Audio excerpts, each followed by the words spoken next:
간밤에 세계 이슈를 전해드리는 글로벌 이슈 5 시간입니다. 먼저 첫 번째 소식입니다.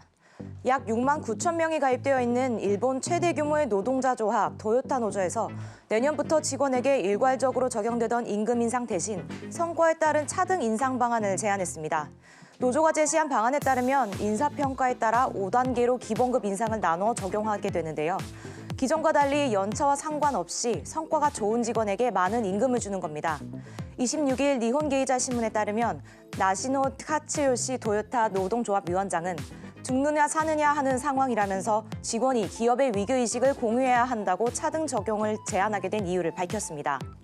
웨 씨는 최근 자동차 산업을 둘러싼 치열한 경쟁과 차량 공유 서비스, 생산 라인 자동화 등 자동차 산업 전반에 걸쳐 일자리 감축 위기에 놓여져 있다며 노조가 먼저 차등이라는 카드를 꺼내들게 됐다고 덧붙였습니다. 애플은 매주 가장 인기 있는 어플의 순위를 제공하는데요. 애플 앱스토어에서 아마존의 알렉사 앱이 게임 등을 제치고 가장 많은 다운로드를 차지했습니다. 웨어러블 업체 핏핏도 7위에 올랐는데요. 알렉사는 에코 스마트 스피커를 핸드폰과 연결하는 어플이고 핏핏은 웨어러블 스마트워치, 핏핏과 핸드폰을 연동하는 어플입니다. 이렇게 하드웨어를 핸드폰과 연결하는 소프트웨어들이 인기를 끌게 된 건 크리스마스 시즌 동안 이런 스마트 기기들이 많이 판매됐기 때문이라고 웨시는 보도했는데요. 알렉사와 핏핏 외에도 콘텐츠 어플들이 10위권 안에 줄을 이뤘습니다.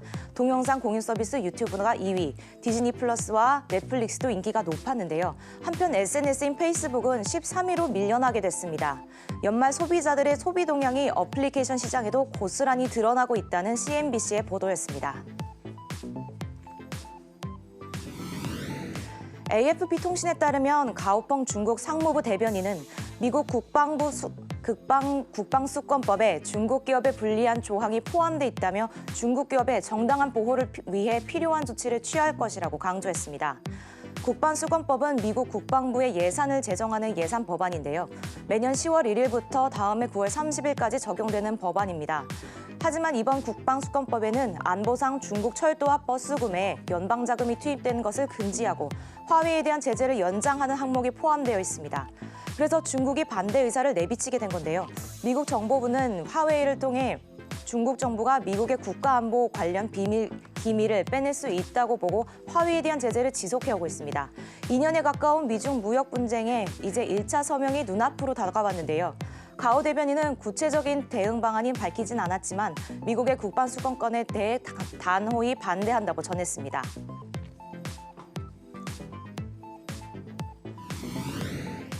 얼마 전 루이비통 모에 헤네시가 티파니앤코를 인수했죠. 경기 부진에도 불구하고 하지만 중국의 소비 파워에 힘입어 티파니앤코의 매출이 증가했습니다.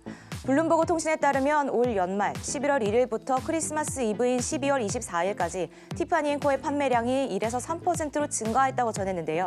매출은 중국을 중심으로 아시아 지역이 끌어주었습니다. 아시아 태평양 지역의 매출이 5에서 7% 수준으로 증가한 건데요. 티파니는 상하이의 플래그십 스토어를 개조하는 등의 노력을 기울이고 있습니다. 한편 미국에서도 4%로 매출이 증가했다고 전해졌는데요. 지난 10월 티파니앤코는 경기 둔화와 미중 무역 분쟁에 따른 매출 감소로 명품 브랜드 대기업 루이비통 모에 헤네시에 인수됐습니다. 하지만 예상 이상으로 1단계 무역 합의가 가까워진 데다 연말 소비 시즌이 증가해서 실질적으로 루이비통 모에 헤네시가 벌써부터 인수덕을 보고 있는 듯합니다. 티파니앤코의 주식은 10월 인수 소식 이후 66%가 상승했습니다. 올해는 S&P 500의 기술주의 가치가 거의 48% 가까이 상승해 투자자들에게 좋은 수익을 돌려준 한 해였습니다. 하지만 몇몇 종목들은 좋은 성과를 보지 못했는데요. S&P 기술주 70에 편입된 종목이지만 빛을 보지 못한 종목들 모아봤습니다. 먼저 핀테크 기업 카그너전트 테크놀로지 솔루션입니다. 헬스케어와 금융 서비스 사업이 둔화하면서 지난 5월 실적 가이던스를 하향 조정했는데요. 이후 상승세를 타지 못하고 약 2% 가까이 하락했습니다. 다음은 클라우드 네트워킹 분야에서 세계 1위를 달리고 있는 아리스타 네트워크스인데요.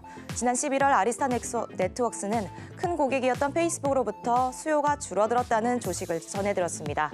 아리스타 네트워크스의 위험 요소로 남으면서 올해 약 3% 가까이 하락했습니다. 마지막으로 미국 정보기술 서비스 및 솔루션 제공업체 DXC의 테크놀로지입니다. 올해 S&P 500 기업들 중 최악의 실적을 보였는데요.